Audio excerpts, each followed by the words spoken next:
사랑이 많으신 하나님 아버지 은혜를 감사합니다. 죽을 수밖에 없는 저희들을 사랑하여 주셔서 예수 그리스도의 보혈로 말미암아 저에게 새 생명 주신 그 놀라운 은혜에 감사합니다.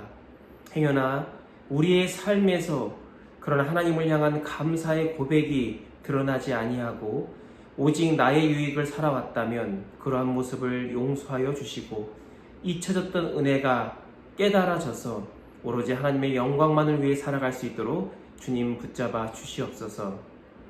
코로나로 인하여서 매 순간순간이 때로는 힘들지라도 그럼에도 불구하고 우리 마음에 불만과 불평이 있는 것이 아니라 그 은혜를 생각하며 감사할 수 있는 것이 무엇인지를 떠올리며 어떠한 상황에도 주님을 향한 감사의 고백이 늘 끊이지 않도록 붙잡아 주시옵소서.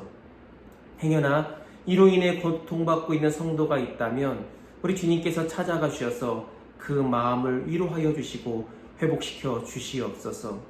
이 시간 간절히 사모하는 마음으로 비록 영상으로 예배를 드리지만 하나님께서 예비하신 은혜를 풍성히 부어주시고 우리 삶에 있어서 주님의 말씀을 뗄 수 없이는 도저히 살 수 없는 그런 존재임을 늘 기억하며 어떠한 형편에서든지 어떠한 상황에서든지 늘 말씀을 사모하며 그 말씀을 통해 새 힘을 공급받고 그 안에서 참 기쁨과 평안을 누릴 수 있도록 주님 인도하여 주시옵소서.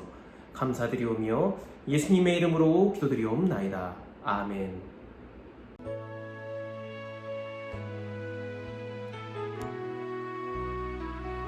수일 후에 예수께서 다시 가버나움에 들어가시니 집에 계시다는 소문이 들린지라 많은 사람이 모여서 문 앞까지도 들어설 자리가 없게 되었는데 예수께서 그들에게 도를 말씀하시더니 사람들이 한 중풍병자를 4사람에게 메워가지고 예수께로 올세 무리들 때문에 예수께 데려갈 수 없으므로 그 계신 곳에 지붕을 뜯어 구멍을 내고 중풍병자가 누운 상을 달아내리니 예수께서 그들의 믿음을 보시고 중풍병자에게 이르시되 작은 자야 네 죄 사함을 받았느니라 하시니 어떤 서기관들이 거기 앉아서 마음에 생각하기를 이 사람이 어찌 이렇게 말하는가 신성 모독이로다.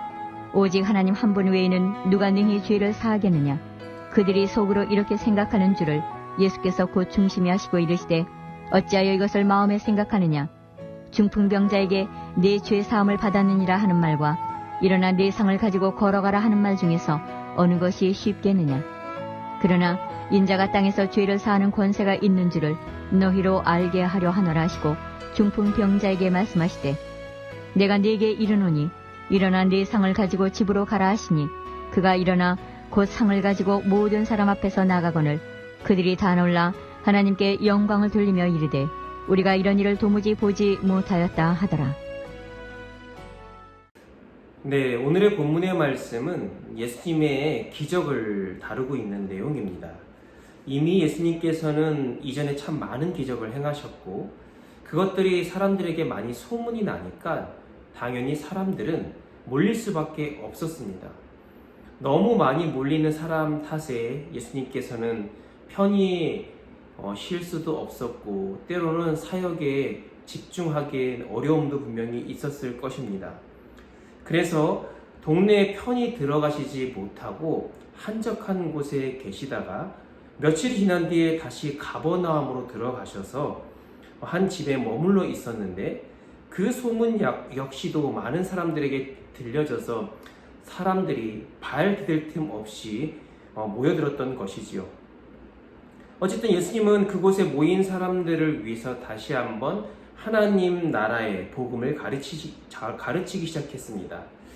그러던 중 어떤 사람이 한 중풍병자를 침상에 실어서 메고 데려왔는데 그런데 문 앞까지 가득 찬 사람들 때문에 그 중풍병자를 예수님 앞에 데려갈 수가 없었습니다. 그래서 그들이 선택한 것은 뭐였냐면 바로 그 침상을 지붕에 올려서 또 지붕을 뚫고 그 침상을 내리는 오늘로 따지면 정말 해괴망측한 모습을 취했던 것이지요. 결국은 그들은 그 간절함으로 인해서 그 예수님께 그 중병자를 인도해 냈고 결국 예수님을 만남을 통해서 그가 나음을 입은 그것이 바로 오늘의 내용입니다. 저는요, 이 네 사람의 한번 심정을 한번 생각을 해봤어요. 어떻게 그 중풍병자를 침상에 메고 지붕을 통해서 예수님께 데려갈 수 있었을까? 그들에게는 아마도 두 가지 마음이 있었던 것 같습니다. 첫 번째는 뭐냐면 이 병자를 너무 사랑하고 안타까운 마음이 있었기에 어떻게 해서든지 낫게 하고자 하는 마음이 있었던 것이지요. 그런데 그 과정이 순탄하지 않았습니다. 일단 체력적으로 쉽지 않은 일이었고, 또 사람들을 해집고 가면서 남의 집의 지붕을 올라가서 그 지붕을 뜯는다? 어떻게 보면 참 고속감이겠지요. 그런데 체력적으로 혹은 경제적으로 사실은 좀 치명적일 수 있는 부분이 있지만, 그렇게 해서라도 이 병자를 살리고 싶은 그 마음의 간절함이 있었다라는 거죠. 또 한 가지는 뭐였냐면 바로 예수님을 신뢰하는 마음이었습니다. 어찌 보면 그들의 행동은 참 무모한 행동이었는데, 근데 그들 입장에서는 이렇게 무모한 행동에 가치가 있다.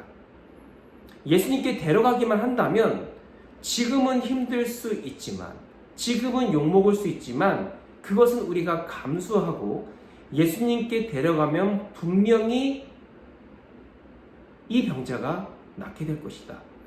확실한 신뢰가 있었다라는 거죠. 그러니까 결국은 이 환자를, 이 병자를 너무나도 사랑하는 마음, 그래서 어떠한 것도 감당하겠다라는 그런 마음과 더불어 이렇게 무리를 할 수 있었던 것, 내가 그만큼 예수님을 믿겠다, 그 믿음에 따른 것이다 라는 거지요. 저는 우리가 영혼을 바라보는 마음도 이와 같아야 되지 않나 생각을 해봅니다.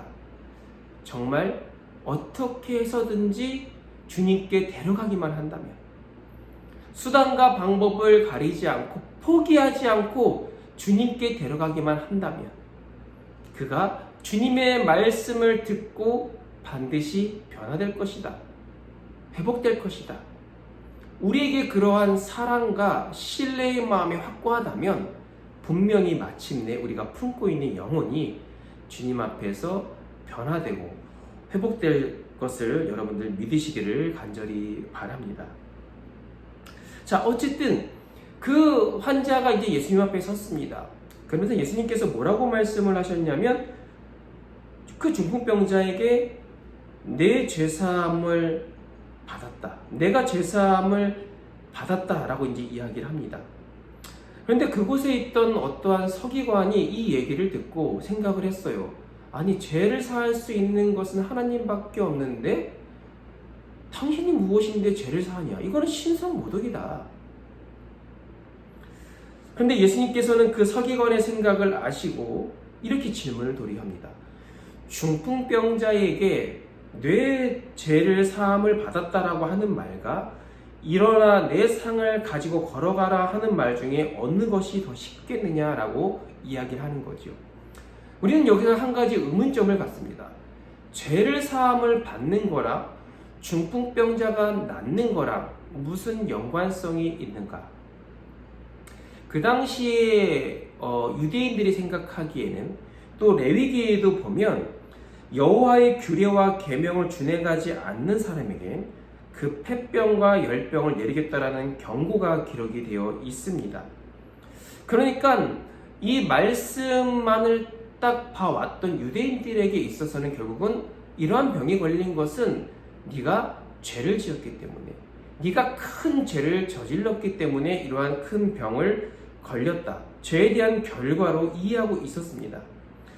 예수님은 그곳에 있던 사람들이 중풍병자를 죄인이라고 생각하고 그의 병이 죄 때문이라고 생각하는 것을 아시고 이렇게 말씀을 한 거죠. 자, 그렇다면 중풍병자 입장에서는 내가 죄사함을 받았다라고 받아들이는 것과 일어나서 가라라고 하는 것, 어떤 게 더 쉬울까요? 중풍병자 입장에서는 당연히 내 죄사함을 받았다라고 듣는 것이 쉽겠지요. 침상을 들고 걸어갈 의지 가지고 그렇게 할 수 있었다라고 한다면 굳이 여기에 올 필요가 없었겠죠. 즉, 내 죄 사함을 받았다라는 말은 당장 사람들의 눈으로 사실을 확인할 수 있는 방법은 없습니다. 하지만 내 상을 가지고 걸어라고 하는 것은 우리가 알고 있는 상식으로는 불가능한 것이었어요. 할 수 없는 일이었겠죠. 결국은 예수님은 내 상을 가지고 집으로 가라 그러면서 이제 명령을 하셨는데, 그러자 중풍병자가 일어나서 그 상을 가지고 모든 사람들이 보는 가운데 걸어 나가게 됩니다. 예수님은 그곳에 있는 모든 사람 앞에서 중풍병자가 일어나 걸어가는 것을 보여주심으로 예수님께서 죄를 사하는 권세가 있음을 보여주셨어요. 왜냐? 그들의 생각으로는, 그들의 논리에 의하면 그가 중풍병자가 되었던 것은 죄 때문이었는데, 지금 그가 걸어갈 수 있었던 것은 죄의 문제가 해결되었다라는 거죠. 그 예수님이 죄 사함을 받았다라고 하는 것은 정말 그렇게 됐기 때문에 그가 걸어 나갈 수 있었다라는 거죠. 서기관들의 말대로 죄를 사하는 권세는 당연히 오직 하나님께만 있습니다. 예수님이 죄를 사하시는 그 권세가 있다는 것을 보여주신 것은 결국 예수님이 곧 하나님이시다라는 것을 보여주는 사건인 것이죠. 결국 중풍병자를 고치심으로 죄 사함의 권세가 있다라는 것을 예수님께서는 증명하셨습니다. 예수님은요, 중풍병자가 특별히 큰 죄를 지었기 때문에 중풍병에 걸렸다라고 말씀을 하고 싶은 것이 아니라, 결국 우리의 모든 고통은 바로 죄로 말미암아 시작되었다라는 것을 말씀하시는 겁니다. 예수님은 단지 사람들의 질병을 고치고 필요를 채우기 위해서 이 땅에 오신 것은 아닙니다.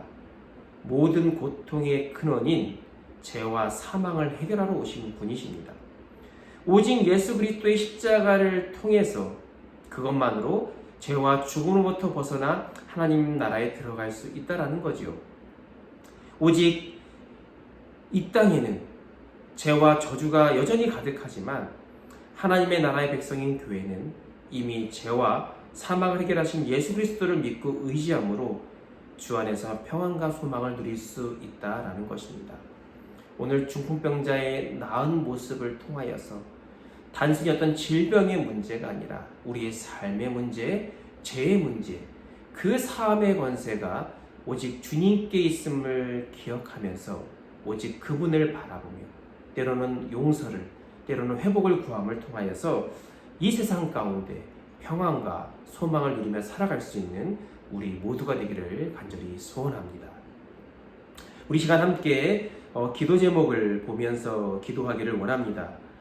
첫 번째로, 삶의 어려운 문제를 전적으로 주님께 맡기는 믿음을 주옵소서. 두 번째로, 죄 사함의 권세가 주께 있음을 기억하면서 나의 죄를 주님 앞에 철저히 회개하게 하옵소서. 세 번째로, 나라와 민족의 복음화를 위해서 우리 다 함께 통성으로 기도하겠습니다.